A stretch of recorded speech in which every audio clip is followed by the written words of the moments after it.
லூக்கா 2 அதிகாரம் 25 இத நம்ம ஒரு முறை செய்தியில கேட்டோம். சிமியோன் என்னும் பெயர் கொண்ட ஒரு மனுஷன் எருசலேமில் இருந்தார்.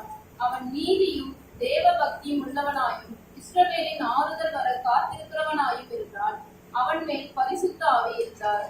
நம்ம இத ஒரு முறை பரிசுத்த ஆவியானவரை குறித்து நம்ம தியானிக்கும் போது இதே வேத பகுதியை நம்ம தியானித்தோம். இன்னைக்கு அதை வேற ஒரு கண்ணோட்டத்துல நம்ம பார்க்க இருக்கிறோம்.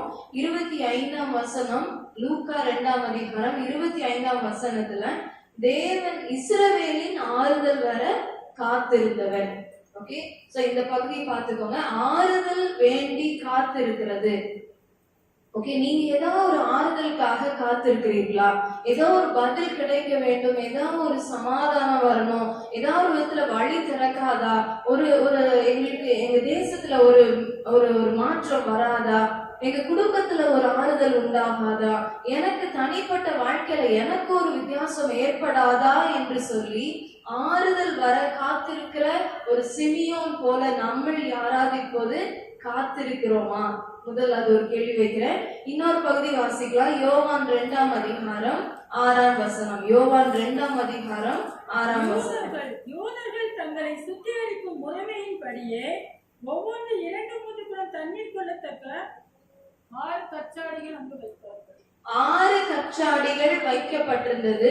அந்த கச்சாடிகள் எம்டியா இருக்கு, காலியாக இருக்கிறது. இந்த காலை வேளையில ஒருவேளை நான் ஆறுதல் வர காத்திருக்கிறேன், நான் காத்திருக்கிறேன், ரொம்ப காலமா ஒரு விஷயத்திற்காய் காத்திருக்கிறேன்னு சொல்லுகிற சிமியோனா இருக்கலாம். இல்ல இந்த கச்சாடிகள் போல பல காலமாக பிரயோஜனமற்று காலியா இருக்கிறேன். இல்ல நான் எம்டியா இருக்கிறேன், காலியாக இருக்கிறேன். நான் இன்னைக்கு எந்த சூழ்நிலையோடு கடந்து வந்திருக்கிறேன் என்பதை சிந்தித்து பாருங்க. ஒருவேளை ஆறுதல் உண்டாகணும் என்று காத்திருக்கிறேனா, இல்ல நான் தனிமை உணர்கிறேன், இல்ல காலியாக இருக்கிறேன், உள்ள ஒண்ணுமே இல்ல வெறுமனே இருக்கிறேன் என்று சொல்லி காணப்படுகிறோமா? 2 நிலையிலையும் நமக்கு யார் தேவைன்றத, என்ன தேவை, எப்போ எது தேவை என்பதெல்லாம் இன்னைக்கு நம்ம சற்று தியானிக்கலாம்.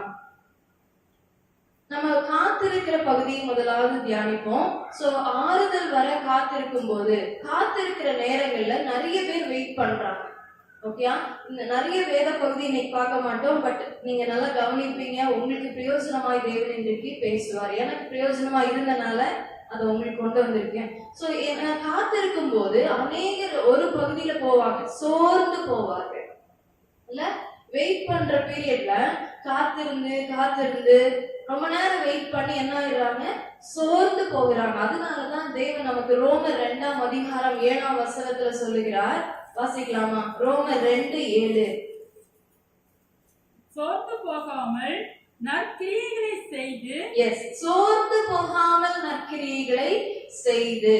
நற்கிரியைகள் நிறைய செய்கிறவர்கள் ஈஸியாக சோர்ந்து போகக்கூடிய வாய்ப்பு ஏற்படும் என வேதம் அதற்காகவே நமக்கு சொல்லுது. ஏன்னா நான் நல்லதுதான் பண்ணிட்டே இருக்கிறேன், எனக்கு கிடைக்கிறதெல்லாம் தீமையாகவே இருக்கிறது.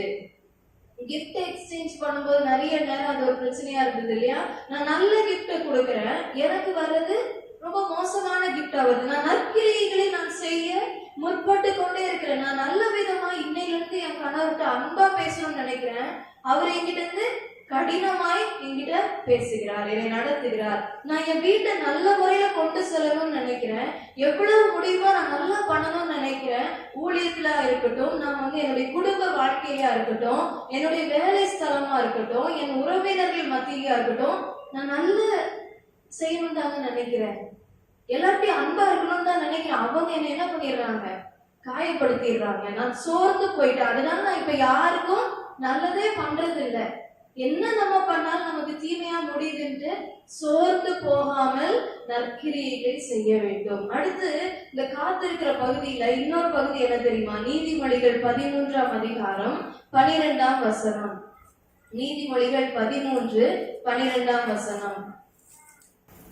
நெடுநாளமாய் காத்திருக்குதல் இருதயத்தை இழைக்க பண்ணும், விரும்பினர் வரும்போதோ ஜீவ விருட்சம் போல் இருக்கும். ஆமா, இந்த வசனம் நமக்கு நல்லா தெரிந்த பிடித்தமான வசனமா கூட இருக்கலாம்.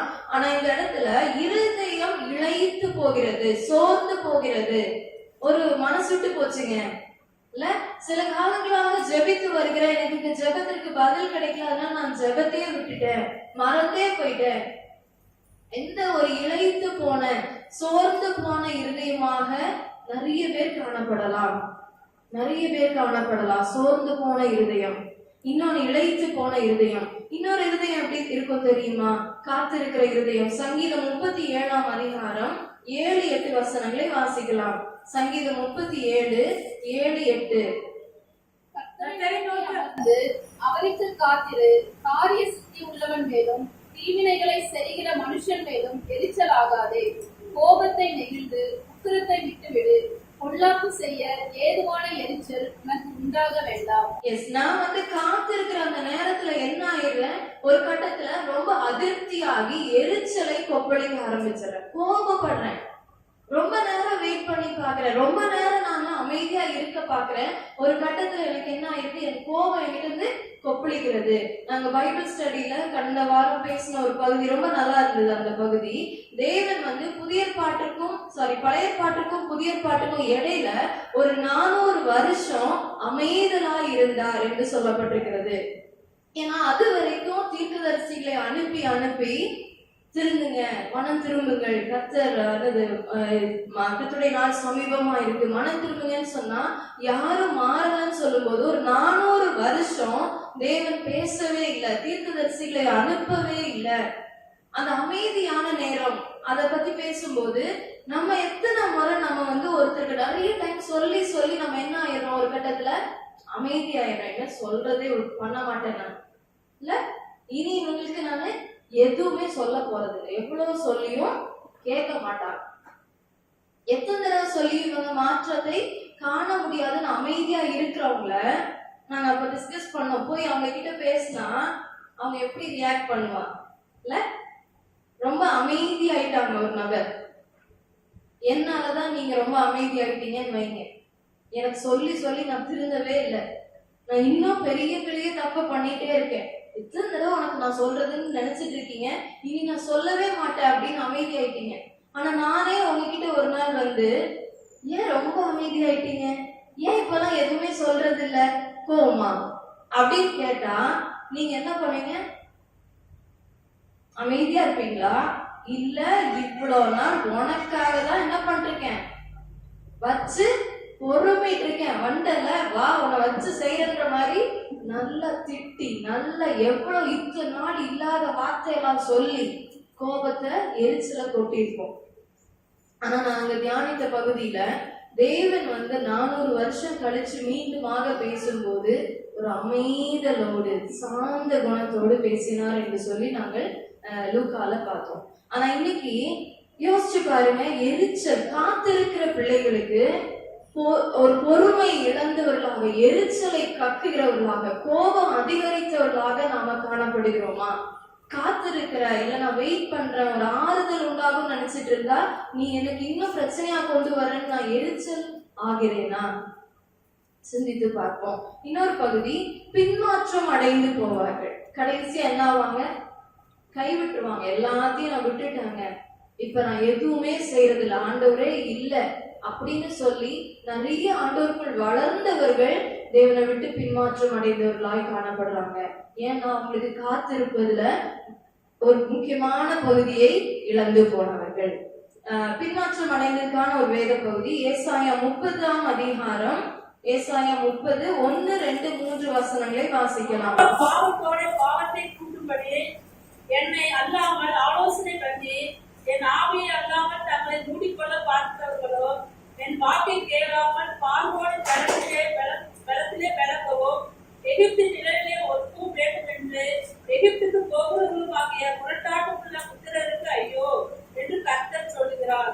பார்வோனுடைய பலன் உங்களுக்கு வெட்கமாகவும் எகிப்துடைய நிழலுக்கு உங்களுக்கு லட்சையாகவும் இருக்கும். இந்த பகுதி, தேங்க்யூ. இந்த பகுதி பாத்தீங்க அப்படின்னா பாவத்தோட பாவம் பெருகிறோம். அந்த நேரத்துல ஒருத்தர் பொறுமையோடு காத்திருக்க முடியாத பகுதியில இனிமேல் இங்க ஜெபித்து பிரயோஜனம் இல்ல, இனிமேல் பிரேயருக்கு போய் ஒன்னும் நடக்கலன்றவங்க பார்வோனையும் எகிப்தையும் தேடி போக ஆரம்பித்து விடுவார்கள்.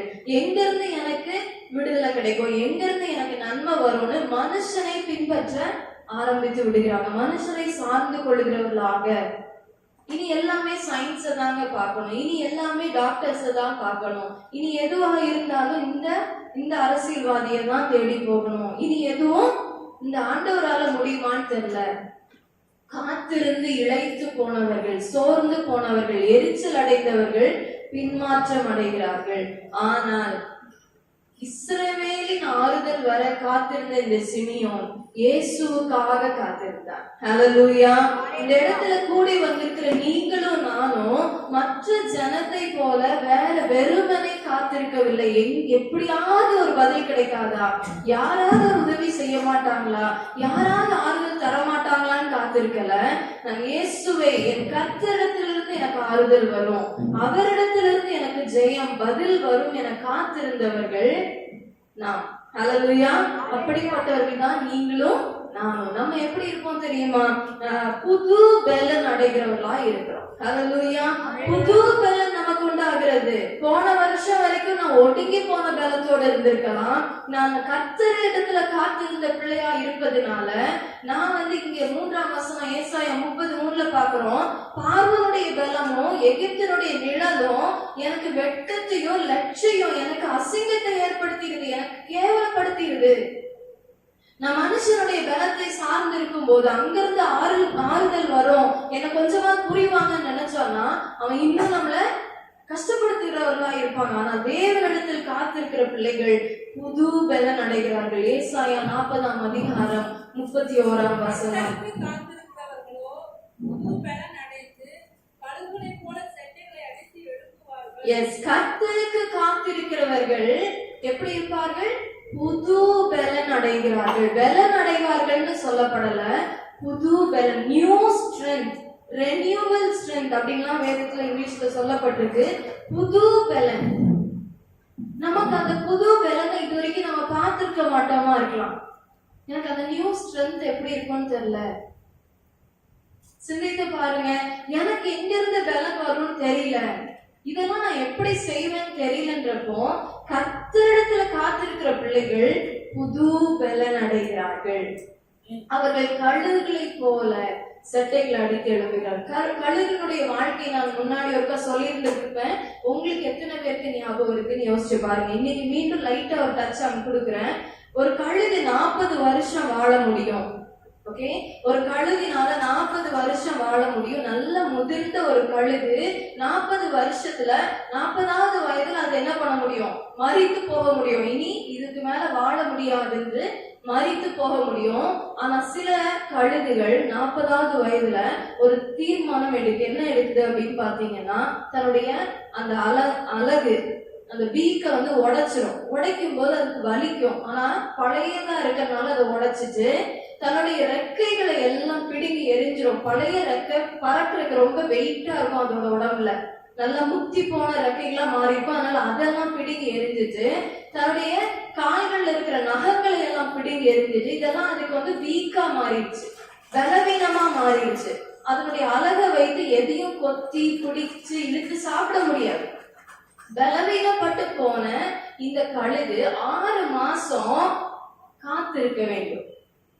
6 மாசம் அது ஒண்ணும் சாப்பிட முடியாது, பறந்தும் போக முடியாது, எதுவும் செய்ய முடியாது. ஒரு வயதான நிலைமையில எதுவுமே இல்லாம அழுக்கும் அசிங்கமும் வலியோடையும் 6 மாதம் உட்கார்ந்து இருக்கும் போது அந்த காத்திருக்கிற பகுதியை தான் இங்க நமக்கு கழுகோடு ஒப்பிட்டு சொல்றாங்க. ஏன் தெரியுமா? அதுக்கப்புறம் அதுக்கு புது ரெக்கைகள் வருகின்றன, புது அழகு உண்டாகிறது, புது நகங்கள் முளைகிறது. அப்ப அதுக்கு வெயிட் கம்மியா இருக்கு. அந்த ரெக்கையோட வெயிட் பழைய ரெக்கை மாதிரி வெயிட்டா இல்லாம அந்த இறகு லகுவா மாறினால நல்லா பறக்க முடியுது. புது பலன் கிடைக்குது. இது வரைக்கும் இல்லாத ஒரு ஸ்ட்ரென்த் அந்த கழுகுக்கு இப்போ வேகமாய் பறக்க. எவ்வளவு 50 கிலோமீட்டர் தூரத்துல இருந்து என்ன இருக்குன்னு அதுக்கு பார்க்க முடியுதாம். அதனுடைய கண்கள் அவ்வளவு தெளிவாகிறது. நானும் மகனும் நேற்று பார்த்துட்டு இருக்கோம். அவ்வளவு உயரத்துல, இந்த ஏரோப்ளைன் போறதுக்கும் மேல் உயரத்துல ஒரு 5-6 கழுகு பறந்து கொண்டு இருக்குது. கண்ணுக்கே தெரியல, சின்ன பட்டாம்பூச்சி மாதிரி இருக்கு.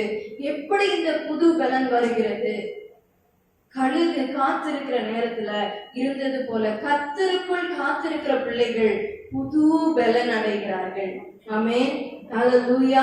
நான் வேற யாருக்காகவும் காத்திருக்கல, யாரையும் சார்ந்து நான் நிற்கல, பெரிய பெரிய படைகளை நிறைய வச்சிருக்க ராணுவத்தை நான் சார்ந்திருக்கல, நான் பார்வோனையோ ராஜாவையோ சார்ந்திருக்கல, நான் கர்த்தருக்கு காத்திருக்கிறேன், நான் புது பலன் அடைகிறேன்.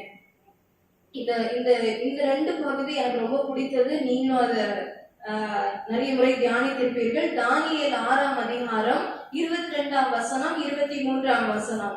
தானியேல் 6 22 23. சிங்கங்கள் என்னை சேதப்படுத்தாதபடிக்கு தேவன் தம்முடைய தூதனை அனுப்பி அவைகளின் வாயை கட்டி போட்டார். அதென்னென்றால், அவருக்கு முன்பாக நான் குற்றமற்றவனாய் காணப்பட்டேன், ராஜாவாகிய உமக்கு முன்பாகவும் நான் நீதி கேடு செய்ததில்லை என்றான். அப்பொழுது ராஜா தன்னில் மிகவும் சந்தோஷப்பட்டு தானியேலை கெபியிலிருந்து தூக்கிவிட சொன்னான். அப்படியே தானியேல் கெபியிலிருந்து தூக்கிவிடப்பட்டான். அவன் தன் தேவன் பேரில் விசுவாசித்திருந்தபடியால் அவனில் ஒரு சேதமும் காணப்படவில்லை. அவனில் ஒரு சேதமும் காணப்படவில்லை. சிங்க கெபியிலே போடப்பட்டிருக்க நிலைமை வந்திருந்தாலும் கர்த்தருக்கு காத்திருக்கிற பிள்ளைகளுக்கு எந்த சேதமும் அணுகவில்லை. அதே போல தானியேல் 3ஆம் அதிகாரம் 17ஆம் வசனம் வாசிக்கலாமா? நாங்கள் ஆராதிக்கிற எங்கள் தேவன் எங்களை தப்புவிக்க வல்லவராய் இருக்கிறார். அவர் எரிகிற அக்னி சூளைக்கும் ராஜாவாகிய உடைய கைக்கும் நீங்களாக்கி விடுவிப்பார். இந்த எரிகிற அக்னி சூளைக்குள்ள போகப்பட போறாங்க. யார் அந்த 3 பேர் தெரியுமா? நான் இன்னைக்கு உங்களுக்கு நிறைய கேள்வியோட தான் வந்திருக்கேன். கொஞ்ச நேரம் கேட்பீங்க, கொஞ்ச நேரம் நீங்களும் ஆன்சர் பண்ண போறீங்க. Very good. Shadrach, Meshach, Abednego இவங்க அந்த அக்கினி நெருப்புக்குள்ளால போடுறதுக்கு முன்னாடியே இப்படி ஒரு பலத்தோட பேசுறாங்க. ஓகே, இந்த பலத்தோட பேசுறாங்க. அப்ப அவன் அந்த அக்கினிக்குள்ள போயிட்டு அவன் வெளியில வரும்போது ஒரு சேதமும் அணுகாமல், ஒன்னும் நாசம் ஆகாம, இவங்களா இருக்கட்டும் தானியேல் சிங்கக்கெபில இருந்து வெளியில வரும்போது அவங்களுக்குள்ள எப்படி ஒரு ஸ்ட்ரென்த் இருக்கும் நினைச்சு பாருங்க. நான் அதை அடிக்கடி நினைச்சு பார்ப்பேன். எவ்வளவு ஸ்ட்ராங்கா வெளியில வந்திருப்பாங்கல்ல. நெருப்புக்குள்ள போயிருக்காங்க, அக்கினிக்குள்ள போயிட்டு வெளியில வரும்போது ஒண்ணுமே ஆகலடா. அவன் 3 பேர்த்துக்கும் எப்படி இருந்திருக்கும்? இதுவரைக்கும் இல்லாத ஒரு புதிய ஸ்ட்ரென்த், ஒரு பெரிய ஒரு பலன். நீங்க பாடுகளுக்குள்ளாக கடந்து சென்று கொண்டே இருக்கீங்கன்னு தெரியுதா? அக்கினிக்குள்ளாலே இருக்க மாதிரி தெரியுதா? அங்க ஆறுதல் வர நான் கர்த்தரை நோக்கி காத்திருக்கும் போது நான் வெளியில வருவேன் பாருங்க. ஒரு நாள் அன்னைக்கு புது பலனோடு வருகிறேன், அநேகருக்கு ஆறுதல் சொல்ல வருகிறேன். ஹல்லேலூயா. அநேகரை பலப்படுத்தும்படி வருகிறேன். இதுவரைக்கும் நான் அக்கினிக்குள்ளால இருந்த அனுபவம் ரொம்ப கஷ்டமா இருந்துச்சு. வெந்துட்டு இருக்க மாதிரி இருக்கு, சிங்கங்கள் சூழ்ந்து இருக்கிற மாதிரி இருக்குன்ற இடத்துல நான் வெளியிலே வரும்போது கர்த்தருக்கு நான் காத்திருந்தேங்க. எனக்கு ஒரு புது பலனை தருகிறார். ஹல்லேலூயா. இந்த பாடல் உங்களுக்கு தெரிந்திருக்கும். சிங்கக்கேவியோ சூளை நெருப்போ அவர் என்னை காத்திடுவார். சொல்லுவோமா? சிங்கக்கேவியோ சூளை நெருப்போ அவர் என்னை காத்திடுவார். மீண்டுமாக சிங்கக்கேவியோ சூளை நெருப்போ அவர் என்னை காத்திடுவார். அவரே என்னை காப்பவர், அவரே என்னை காண்பவர், அவரே என்னை காப்பவர், அவரே என்னை காண்பவர். சிங்கக்கேவியோ சூளை நெருப்போ அவர் என்னை காத்திடுவார். ஆமென். ஹல்லேலூயா. கர்த்தர் என்னை காத்திடுவார், அவர் என்னை நடத்திடுவார். எஸ், இந்த ஒரு திடன் கர்த்தருக்கு காத்திருக்கிறவர்களுக்கு ஒரு புது பலன் இருக்கிறது. அவங்க சோர்ந்து போவதில்லை, அவங்க இளைத்து போவதில்லை, அவங்க பின்மாற்றம் அடைவதில்லை, அவங்க அதிருப்தி ஆகி எரிச்சலாவதும் இல்லை. அவங்க புது பலனோட வெளியில வருவாங்க. 2வது பகுதி பாத்தீங்கன்னா ஏசாயா 49ஆம் அதிகாரம் 23ஆம் வசனம். ஏசாயா 49:23. ராஜாக்கள் உன்னை வளர்க்கும் தந்தைகளும் அவர்களுடைய நாயகிகள் உன் கை தாய்களுமாய் இருப்பார்கள். தரையிலே முகங்குப்புற விழுந்து உன்னை பணிந்து உன் கால்களின் தூளை நக்குவார்கள். நான் கர்த்தர், எனக்கு காத்திருக்கிறவர்கள் வெட்கப்படுவதில்லை என்பதை அப்பொழுது அறிந்து கொள்வாய். ஹல்லேலூயா.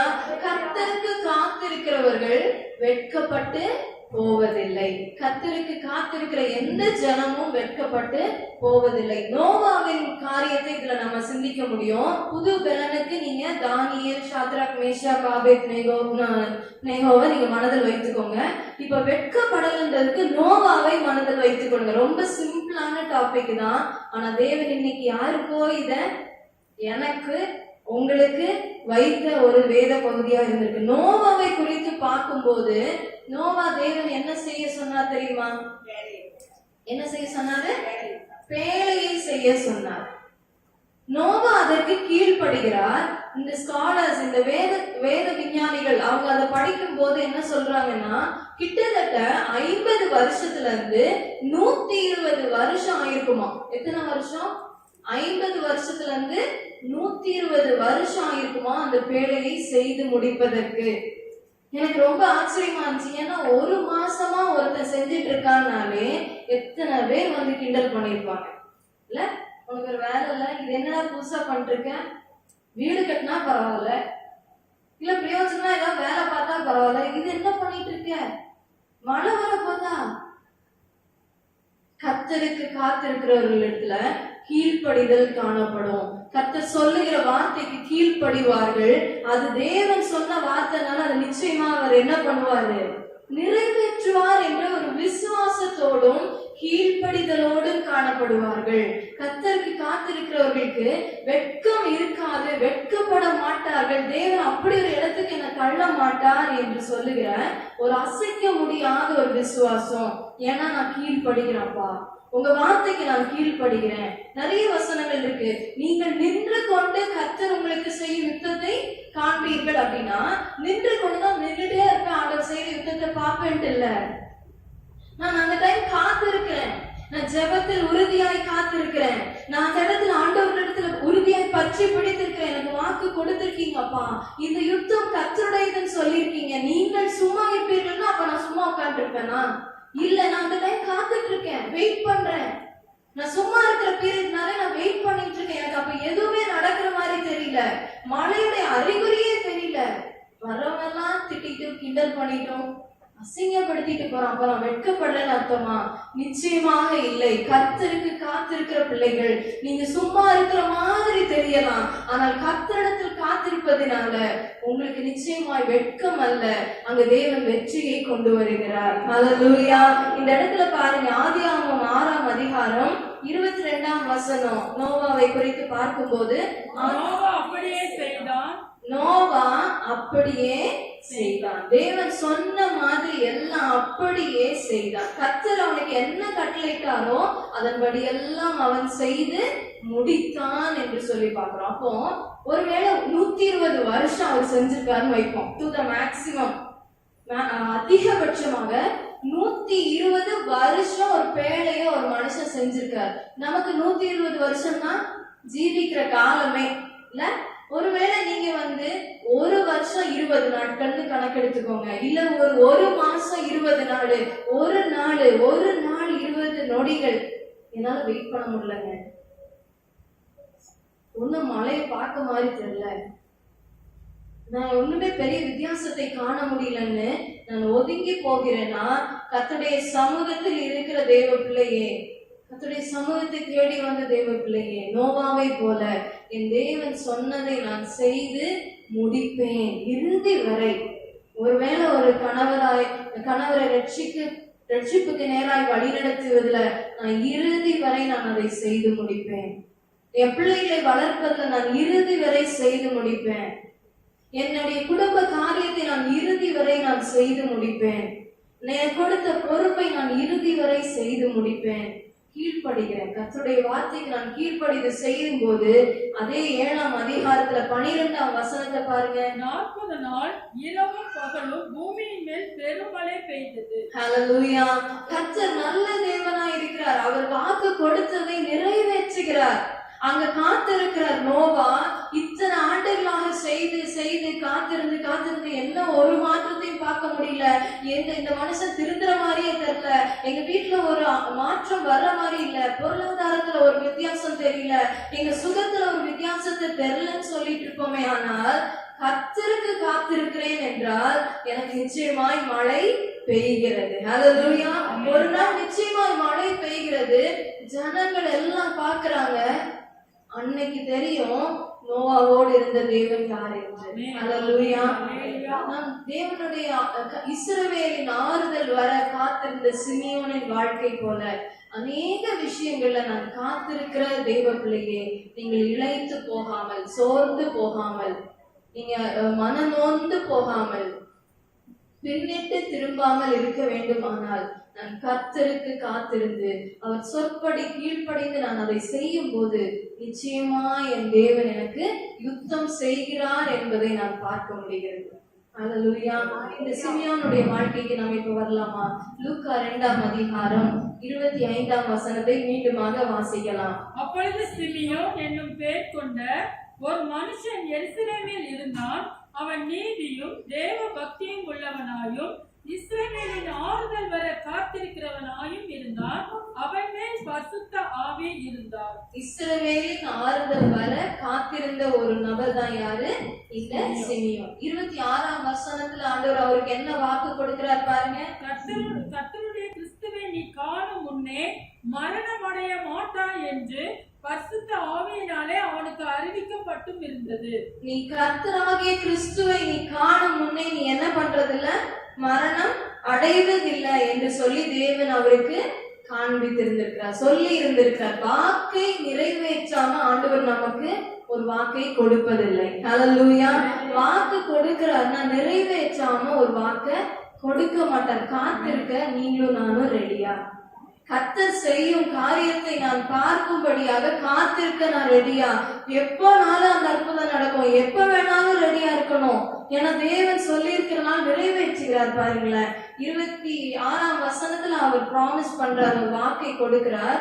27ஆம் வசனத்தை வாசிக்கலாம். அவன் ஆவியின் ஏவுதலினால் தேவாலயத்திலே வந்திருந்தான். இயேசு என்னும் பிள்ளைக்காக நியாய பிரமாண முறைமையின்படி செய்வதற்கு தாய் தகப்பன்மார் அவரை உள்ளே கொண்டு வருகையில் இயேசு என்னும் பிள்ளையை அவங்க என்ன பண்றாங்க? ஆலயத்தில் கொண்டு வருகிறார்கள். ஹல்லேலூயா. நீ காத்திருந்தல்ல மகனே, மகளே, நீ காத்திருந்தல்ல, இதோ கொண்டு வந்திருக்கேன் பாரு. இயேசுதாமே அந்த இடத்துல கடந்து வருகிறார். அநேக நேரங்கள்ல ஆறுதல் வர காத்திருக்கிற உங்களுக்கும் எனக்கும் இயேசுதாமே கடந்து வருகிறார். அவரே பதிலாக இருக்கிறார். இவ்வளவு அழுறனே ஆண்டவரே, இவ்வளவு முற்றனே, இவ்வளவு மோதிரனே, எனக்கு எங்கிருந்து ஆறுதல்னு பார்த்தா இயேசுதாமே அங்கு கடந்து வருகிறார். ஹல்லேலூயா. இத்தனை நல்ல தேவன் இல்ல, இத்தனை நல்ல தேவன் இல்ல, யாரையும் அனுப்பி விடல அந்த இடத்துல. ஆமென். கர்த்தர் நம்மோடு இடைப்பட்டு கொண்டிருக்கிறார். யாரையும் அனுப்பி வைக்கல. உனக்கு ஏதோ ஒண்ணு பேசி நான் ஆறுதலா சொல்லி அனுப்புறேன்னு ஒரு மனுஷனுடைய வார்த்தை அனுப்பல. இயேசுதாமே அங்கு கடந்து வருகிறார். ஹல்லேலூயா, ஹல்லேலூயா. கர்த்தர் நம்மோடு இடைப்பட்டு கொண்டிருக்கிறார். கர்த்தருக்கு காத்திருப்போர் வெட்கப்பட்டு போவதில்லை. கர்த்தருக்கு காத்திருப்போர் வெட்கப்பட்டு போவதில்லை. நம்புவே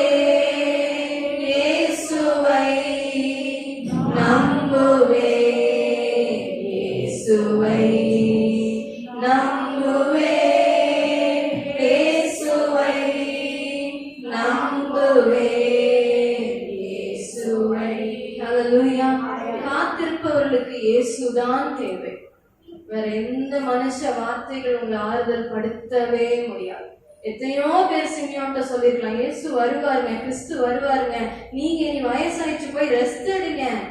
இல்ல, என் இயேசுவை நான் காணாமல் போக மாட்டேன். அவர் தான் எனக்கு ஆறுதல், அவர் தான் எனக்கு ஏதாவது செய்ய முடியும். வேற யாரும் எதுவும் எனக்கு செய்ய முடியாது.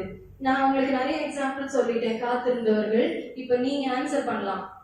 வேதத்துல இருந்து உங்களுக்கு எந்தெந்த நபர்கள் காத்திருந்து பதிலை பெற்றார்கள் ஞாபகம் வர்றவங்கள நீங்க சொல்லலாமே. ஆபிரகாம் காத்திருந்தார். Very good, super. வேற? அன்னாள் காத்திருந்தாங்க. Very good. வேற?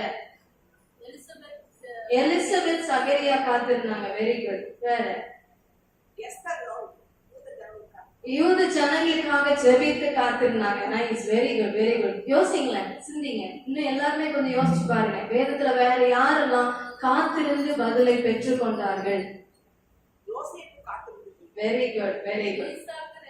எஸ் எஸ், காத்திருந்து நிறைய இடங்கள். சூப்பர். நல்ல உற்சாகமா உங்களுக்கே நல்ல ஒரு கரங்களை தட்டி.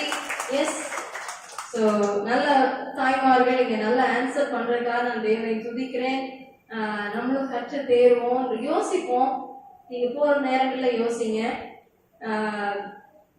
ஏன்னா இயேசு வந்த பகுதி, இயேசுதான் வந்திருக்காங்க. புதிய ஏற்பாடு பழைய ஏற்பாடு எங்கனாலும் கர்த்தர் வராவிட்டால் அந்த இடத்துல மாற்றத்தை பார்க்க முடியாது. நீர் வந்தால் சூழ்நிலை மாறுமே, முடியாததும் சாத்தியமாகுமே. நீர் வந்தால் சூழ்நிலை மாறுமே, முடியாததும் சாத்தியமாகுமே. நிறைவே நீர் வாருமே, நிறைவே நீர் வேண்டுமே, நிறைவே நீர் போதுமே ஆவியானவரே. எஸ், நீங்க வந்தா எந்த சூழ்நிலைனாலும் மாறிடும் ஆண்டவரே. ஏன்னா நீங்க தான் வரணும். சிமியோனுக்கு வேற யாரும் வர வேண்டாம், இயேசு தான் வரணும். வெயிட் பண்ணாரு, பார்த்தாரு, ரிட்டர்ன் எப்படி போனாரு? ரட்சணியத்தை கண்டது சமாதானத்தோடே போனார். ஹல்லேலூயா. கர்த்தரை கண்டவர்கள், இயேசுவை கண்டவர்கள் வந்த மாதிரியே யாராவது ஆறுதலா பேச மாட்டீங்களான்னு வந்திருக்கலாம். ஆனால் இயேசு பேசின போது, இயேசுவை கண்ட மாத்திரத்தில் தானே சமாதானத்தோடே நம்ம போகிறோம். இனி இரண்டாவது பகுதி, காலியாய் இருப்பவர்களுக்கு கர்த்தர் தேவை. காலியான ஜாடிகள், கச்சாடிகள். யோவான் 2ஆம் அதிகாரம் 6ஆம் வசனத்தை மீண்டும் வாசிப்போம். யூதர்கள் தங்களை சுத்திகரிக்கும் முறைமையின்படியே ஒவ்வொன்றும் 2-3 குடம் தண்ணீர் கொள்ளத்தக்க 6 கச்சாடிகள் அங்கே வைத்திருந்தது. இந்த பகுதி எனக்கு ரொம்ப ரொம்ப ஆண்டவர் என்னோட பேசின, எனக்கு ரொம்ப பிடிச்சிருந்த அந்த பகுதி உங்களுக்கும் பிரயோஜனமா இருக்கும் என விசுவாசிக்கிறேன். இங்க 6 கச்சாடிகள் வைக்கப்பட்டிருக்கிறது. ஓகே, அந்த திருமண ஒரு கல்யாண வீட்டுல வைக்கப்பட்டிருக்கிறது. அதை யாரும் இம்பார்ட்டண்டா முக்கியப்படுத்தி வைக்கல. ஒருவேளை இன்னைக்கு பெண்கள் ஆகிய நம்ம எல்லாம் கூடி வந்திருக்கிறோம். ஒருவேளை உங்ககிட்ட இந்த மாதிரி கச்சாடி மாதிரிதான் நீங்க இருக்கீங்களா இருக்கலாம். ஒரு பெரிய முக்கியத்துவம்லாம் இல்லைங்க, அப்படி ஒண்ணும் பெருசா சொல்லிக்கிறதுக்கு எதுவும் இல்ல.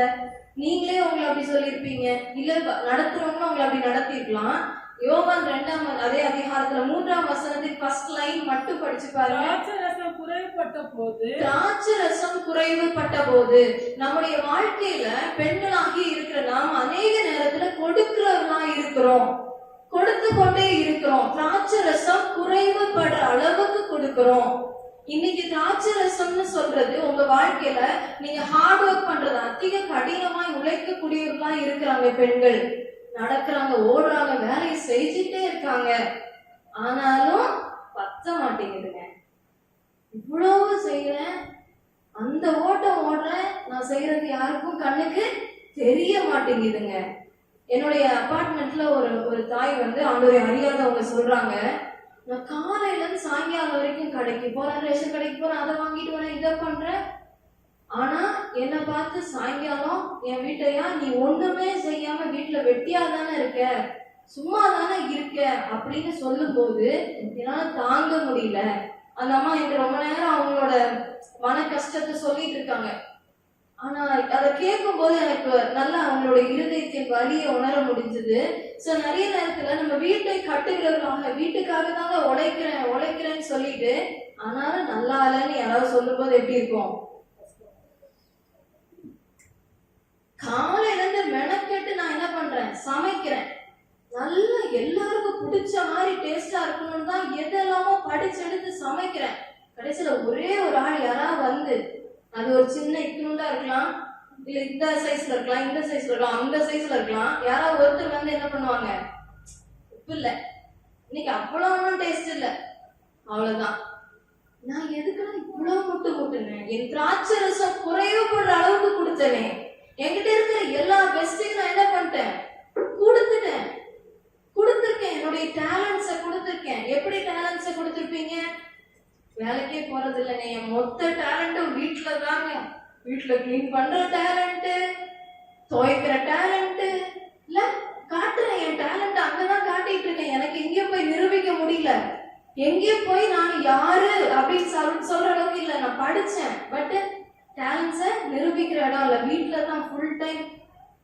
ஆனா அப்பவும் யாராவது ஒருத்தர் வந்து அழுக்கு இருக்கே, துடைக்கலையோ இன்னைக்கு வீடு, என்னோட பெஸ்ட கொடுக்குறேன். என்னுடைய திராட்சை ரசம் குறைவுபடுற அளவுக்கு ஒரு பெண்ணாக நானு என்னுடைய சரீரத்தை கொடுக்குறேன், என்னுடைய நேரத்தை கொடுக்குறேன். என்னால முடிஞ்ச வரைக்கும் நான் பிள்ளைங்களை படிக்க வைக்கிறேன், என் பிள்ளைங்களுக்காகவே தியாகம் செய்கிறேன். ஆனா எதுவும் பத்த மாட்டேங்குதா? பத்தாது. திராட்சை ரசம் குறைவுபடுகிறது. என்கிட்ட இருக்கிற ஃபுல் ஸ்ட்ரென்த்தை கொடுக்குறேன். நிறைய பெண்கள் அவங்க ஜுவல்ஸ் எல்லாம் கொடுத்துருப்பாங்க, வீடு கட்டணும், நல்லா கொண்டு வரணும். கடைசியில் அவங்க கிட்ட ஒண்ணுமே, இனி கொடுக்கறதுக்கு ஒண்ணுமே இல்லைங்க. கொடுத்தாச்சு, எல்லாம் கொடுத்தாச்சு. மொத்தமா புளிஞ்சு எடுத்துட்டாரு, எல்லாத்தையுமே கொண்டு போயிட்டாரு. இனி என்கிட்ட எதுவுமே இல்லை. எனர்ஜி இல்லாம காலியான பாத்திரம் போல என்கிட்ட இருந்த திராட்சை ரசம் பெஸ்ட் எல்லாம் கொடுத்து முடிச்சிட்டேன் அப்படின்னு சொல்லும் போது அங்கு இயேசு தேவைப்படுகிறார். ஹல்லேலூயா. காலியான பாத்திரத்திற்கு இயேசு தேவைப்படுகிறார். அந்த இடத்துல இயேசு வருகிறார் இல்லையா? இயேசு வரும்போது மீண்டுமாக திராட்சை ரசத்தை கொடுக்க மாட்டார். என்கிட்ட இப்ப தண்ணி மட்டும்தான் ஆண்டவரே இருக்கு, எல்லாம் சக்க மாதிரி ஆக்கிட்டாங்க, புளிஞ்சு எடுத்துட்டாங்க. என்கிட்ட இருந்து எல்லாம் எடுத்தாச்சு. எனக்கு சுகவீனமாயிருக்கு, ஏன்னா காலையில எழுந்திருக்கிறேன், நைட்டு லேட்டா தூங்குறேன், எல்லாரும் சாப்பிடுற வரைக்கும் வெயிட் பண்றேன். எத்தனை பெண்கள் இல்ல, அவங்க சாப்பிட்டு முடிக்கிற வரைக்கும் நான் வெயிட் பண்ணி தான் சாப்பிடுவேன். இல்ல அவங்க வர்ற வரைக்கும் சாப்பிடுறேன், 3 மணிக்கு நான் சாப்பிடுறேன். என் ஹெல்த் எல்லாம் போச்சு. இருந்த திராட்சை ரசம் எல்லாம் கொடுத்துட்டு ஆண்டவரே, என்கிட்ட இருக்கிற அத்தனையும் நான் பெஸ்ட் எல்லாம் கொடுத்துட்டேன். இனி என்கிட்ட இருந்து கொடுக்கறதுக்கு என்கிட்ட எதுவும் இல்ல அப்படின்னு சொல்லி தண்ணி மட்டும்தான் இருக்குன்றப்போ அங்க இயேசு வந்து மறுபடியும் திராட்சை ரசத்தை கொடுக்கல. 2ஆம் அதிகாரம் 9, 10, 11 வசனங்களை வாசிக்கலாம். திராட்சை ரசம் எங்கே இருந்து வந்தது என்று தண்ணீரை மொண்ட வேலைக்காரருக்கு தெரிந்ததே என்று பன்றி விசாரிப்புக்காரனுக்கு தெரியாததினால் அவன் திராட்சை ரசமாய் மாறின தண்ணீரை ருசி பார்த்த போது மணவாளனை அழைத்து, எந்த மனுஷனும் முன்பு நல்ல திராட்சை ரசத்தை கொடுத்து ஜனக திருப்தி அடைந்த பின்பு ருசி குறைந்ததை கொடுப்பான், நீரோ நல்ல ரசத்தை இதுவரைக்கும் வைத்திருந்தீரே என்றார். ஹல்லேலூயா. 3ஆம் வசனத்துல திராட்சை ரசம் குறைவுபட்டதுன்னு தான் சொல்லப்பட்டிருக்கு. 10ஆம் வசனத்துல இங்க வந்து நல்ல ருசியுள்ள திராட்சை ரசமாய் தேவன் மாற்றுகிறார். ஹல்லேலூயா. இன்னைக்கு என்கிட்ட ஒண்ணுமே இல்ல ஆண்டவரே, இனி என்கிட்ட பலனே இல்ல, நல்லா குன்றி போய் இருக்கிறேன், என்கிட்ட இருந்த பெஸ்ட் எல்லாம் நான் கொடுத்து முடிச்சிட்டேன்ப்பா, இனி என்ன கொடுக்கறது, எப்படி இதை நடத்தணும்னு எனக்கு தெரியல, இதுக்கு மேல இந்த பொருளாதாரத்தை எப்படி சமாளிக்கணும்னு எனக்கு தெரியல, இதுக்கும் மேல இந்த பிள்ளைங்களை எப்படி கரை சேர்ப்பேன்னு எனக்கு தெரியல, என்னால் முடிந்த மட்டும் நான் செய்து முடிச்சிட்டேன்ப்பா, தீர்த்து போச்சு ஆண்டவரே, ஒண்ணுமே இல்லாம காலியான பாத்திரமா நின்றுட்டு இருக்க தேவ பிள்ளையே, தேவன் இயேசு அங்க கடந்து வரும்போது காலியான பாத்திரத்துல அவர் என்ன பண்றாரு தெரியுமா? நல்ல திராட்சை ரசமாய் மாற்றுகிறார். ஆமென். ஹல்லேலூயா. மறுபடியும் ஒரு திராட்சை ரசத்தை தரல, இதுவரைக்கும் இல்லாத ஒரு புது பலன், ஒரு நல்ல டேஸ்டான ஒரு நபராக. எப்படிங்க இதெல்லாம் செய்றீங்க? எப்படி ஓடி ஓடி உழைக்கிறீங்க? இந்த வயசுல எப்படி இப்படி ஓடுறீங்க? எப்படி உங்களால இத்தனையும் மேனேஜ் பண்ண முடியுது? எப்படி உங்களால சமாளிக்க முடியுதுன்னு உங்களை திருப்பி பார்த்தா இயேசு அங்க உங்களோடு இருக்கிறார். அவர் தான் உங்களுக்கு நல்ல திராட்சை ரசத்தை தர முடியும். அவர் தான் உங்களுக்கு புது ஸ்ட்ரென்த்தை தர முடியும். உங்களால முடியாதுதான். நீங்க எம்டி தான், காலியான பாத்திரம் தான். வெறுமையான பாத்திரம் நான் வெறுத்து தள்ளாமலே நிரம்பி வழியும் பாத்திரமாய் விளங்க செய்யுமே. ஹல்லேலூயா. நான் எம்டியான பாத்திரம் ஆண்டவரே, வெறுமையான பாத்திரம் அப்பா, இல்லப்பா, இன்னைக்கு நான் அப்படிதான் வந்து நிக்கிறேன், என்கிட்ட இருந்ததெல்லாம் கொடுத்தாச்சு ஆண்டவரே, இனி என்ன செய்வேன்னு தெரியலன்றப்போதான் கர்த்தர் இயேசு அங்க வரும்போது அந்த காலியான பாத்திரத்தை நிரம்பி வழிகிற நல்ல திராட்சை ரசமா எல்லாரும், இது எங்கெங்க இருந்துச்சு இவ்வளவு நாள், எங்கெங்க இந்த ஸ்ட்ரென்த் உங்ககிட்ட இருந்தது, இவ்வளவு நாள் இல்லாத ஒரு மாற்றத்தை உங்ககிட்ட பார்க்கிறேனே, இயேசு கடந்து வர வேண்டும். ஆமே, எனக்கு இயேசு வர வேண்டும். இந்த ரெண்டு பகுதியிலும் சிமியோனுடைய வாழ்க்கையிலயும் சரி, இந்த கானாவூர் கல்யாணத்திலயும் சரி, ஒரு முக்கியமான ஒரு தாய் இருக்காங்க. அதுதான் நீங்களும் நானும் செயலாற்ற வேண்டிய ஒரு தாய். அவங்கதான் மரியாள். ஹல்லேலூயா. மரியாளை போல இயேசுவின் தாயாகிய மரியாளை போல நாம் எல்லாரும் காணப்பட வேண்டும். இந்த வசனத்தை வாசிக்கலாமா? 27 லூக்கா 2ஆம் அதிகாரத்துல 27ஆம் வசனத்தை வாசிக்கலாம். அவன் ஆவியின் ஏவுதனாலே தேவாலயத்தில் வந்திருந்தான். இயேசு என்னும் பிள்ளைக்காக நியாயப்பிரமாண முறைமையின்படி செய்வதற்கு தாய் தகப்பன்மார் அவரை உள்ளே கொண்டு வருகையில், தாய் தகப்பன்மார் இயேசுவை சுமந்து கொண்டு உள்ளே வருகையில், இந்த இடத்துல மரியாளை போக்கஸ் பண்ணி நான் பேச வந்திருக்கேன். சோ மரியாள் பாத்தீங்க அப்படின்னா இயேசுவை கொண்டு வந்து காண்பிக்கிற ஒரு தாயா இருந்திருக்கிறாங்க. ஹல்லேலூயா. ஆறுதல் வர காத்திருந்த சிமியோனுக்கு ஒரு மரியாள் தேவைப்பட்டிருக்கிறாங்க. இன்னைக்கு நீங்களும் நானும் ஆறுதல் வர இயேசுவினிடத்துலதான் போகணும்னு தெரிஞ்சுக்கிட்டோம். எத்தனையோ ஆறுதலுக்காய் காத்திருக்கிற ஸ்திரீகள், ஆண்கள், குழந்தைகள், பெரியவர்கள், வாலிபர்கள், எனக்கு யாராவது ஒரு வழி சொல்ல மாட்டீங்களா? நான் குடிச்சு பாக்குறேன், நான் வந்து போதைக்கு அடிமையாகி பாக்குறேன், பெண்ணுக்கு அடிமையாகி பாக்குறேன், நான் வந்து பொருளாதாரத்தை எப்படியாவது பண்ணிடலான்னு பாக்குறேன், எங்கேயாவது ஒரு ஆறுதல் உண்டாகும் நினைக்கிறேன், எனக்கு யாருமே வழி திறக்க மாட்டேங்கிறாங்கன்னு இருக்கிறாங்க அப்படின்னா, இன்னைக்கு நீங்களும் நானும் ஒரு மரியாளாக இயேசுவை சுமந்து கொண்டு காண்பிக்க அழைக்கப்பட்டிருக்கிறோம். ஹல்லேலூயா. இன்னைக்கு ஒரு மரியாளாக தேவன் நம்மை பார்க்கிறார். 2வது பகுதியிலும் யோவான் 2ஆம் அதிகாரத்திலும் நம்ம அதேதான் 5ஆம் வசனத்தை வாசிச்சு பார்க்கலாமே. வேலைக்காரரை நோக்கி, அவர் உங்களுக்கு என்ன சொல்லுகிறாரோ அதன்படி செய்யுங்கள் என்றார். அவருடைய தாயாகிய மரியாள் இப்ப வேலைக்காரர் எல்லாம் பார்த்து என்ன சொல்றாங்க? அவர் உங்களுக்கு என்ன சொல்லுகிறாரோ இயேசுவை காண்பித்து கொடுக்கிறாங்க. இயேசுதான் உங்களுக்கு காலியானதை நல்லதா மாற்ற முடியும். நல்ல திராட்சரசத்தை அவர் தாங்க கொடுக்க முடியும். நான் ஒண்ணும் பண்ண முடியாது. என்கிட்ட தேடி தேடி வந்து நான் ஜெபிக்கணும்னு நினைக்காதீங்க. இயேசுவை காண்பித்து கொடுக்கிற மரியாளாய் நாம் இருக்க வேண்டும். ஹல்லேலூயா. இயேசுவை கொண்டு வந்து காண்பிக்கிற இடம் வந்து அநேகமாக உங்க குடும்பமா தான் இருக்கும். உங்க கணவருக்கு இயேசுவை நீங்க காட்ட வேண்டி இருக்கும். உங்க பிள்ளைகளுக்கு இயேசுவை காட்ட வேண்டி இருக்கும். பிள்ளைங்க சோர்ந்து போய் இருக்கிறாங்களா, பலம் குன்றி போய் இருக்காங்களா, ஆறுதலே இல்லைன்னு எரிச்சலா இருக்காங்களா, இயேசுவை காண்பித்து கொடுக்கணும். வீட்டுல எங்கேயாவது காலியான பாத்திரம் மாதிரி ஏதாவது ஒரு நபர் சுற்றிட்டு இருக்காங்களா, ஒரு மாதிரி ரொம்ப டவுனா இருக்குங்க, என்ன பண்றதுன்னு தெரியல, எல்லாம் இன்வெஸ்ட் பண்ணிட்டேன், பிசினஸ் போட்டு போட்டு எல்லாம் கரைச்சாச்சு, எப்படி இதுக்கு மேல இனி என்ன வேலை பார்ப்பேனே தெரியல, உடம்பு முடியாமலே போயிடுச்சு, ரொம்ப விரக்தியில சோர்ந்து போய் ஒண்ணுமே இல்லை, இதுக்கு மேல என்ன செய்யறதுன்னு தெரியாம ஒரு நபரை உங்க கண்ணு முன்னாடி அவர் காண்பிக்கிறாரா, அவங்களுக்கு நீங்க இயேசுவை காண்பித்து கொடுக்க வேண்டும். ஹல்லேலூயா. இயேசு இருக்கிறாருங்க. இயேசு வந்தால் உங்க காலியான தண்ணி மட்டும் இருக்கிற இடத்த நல்ல திராட்சரசமாய் மாற்றக்கூடிய தேவன் இன்னைக்கு ஒரு மரியாளாக தேவன் நம்மை எழுப்ப விரும்புகிறார். ஹல்லேலூயா. இயேசுவை காண்பித்து கொடுக்க நீங்களும் நானும் ஆயத்தமா இருக்கிறோமா? யோசிச்சு பாருங்க. நிறைய எக்ஸாம்பிள் நான் சொன்னேன். இவங்க வாழ்க்கையில இயேசு இப்படி செய்தார், நீங்களும் சொன்னீங்க இல்ல, அதுல இருந்து ஆண்டவர் இப்படிப்பட்ட காரியங்கள் மகத்துவங்களை செய்தார்னு பார்த்தோம். காலியான பகுதின்னு சொல்லும் போது ஒருவேளை 5 அப்பா 2 மீன் இவ்வளவுதான்ப்பா ஆண்டவரே, தண்ணி தான் மிச்சம் இருக்க மாதிரி இவ்வளவுதான் இருக்கின்ற இடத்தை இவ்வளவு மகிமையாய் தேவன் அற்புதமாய் 5000 பேருக்கு அதிகமாய் போஷிக்க செய்தது போல ஆண்டவர் உங்க வாழ்க்கையில ஆறுதல் செய்திருக்கிறாரா? யோசிச்சு பாருங்க. ஒரு நிமிஷம் டைம் தரேன். உங்க வாழ்க்கையில நான் ரொம்ப சோர்ந்து போய் இருந்த நேரத்துல, அழுதுட்டு குமுறிட்டு ஒரு ஓரமா இருந்த நேரத்துல இயேசுதாமே வந்து உங்களுக்கு ஆறுதல் செய்தாரா? எக்ஸாம்பிள்ஸ் இருக்கா? எடுத்துக்காட்டுகள் இருக்கா? அன்னைக்கு செய்த தேவன் இன்றைக்கும் ஆறுதல் செய்ய வல்லவராயிருக்கிறார். ஹalleluya. Hallelujah. காலியான நாட்கள் இருந்துச்சா? எல்லாம் போச்சு, முடியல, எனக்கு இனி என்ன பண்றதுனே தெரியல, யாருக்கு உதவியும் கிடைக்காதுன்னு தெரிஞ்சிருச்சு, எல்லாம் கைவிடப்பட்ட நிலைமையில காலியான பாத்திரம் போல உட்கார்ந்துட்டு இருந்த நிலைமை ஏற்பட்டிருக்கா?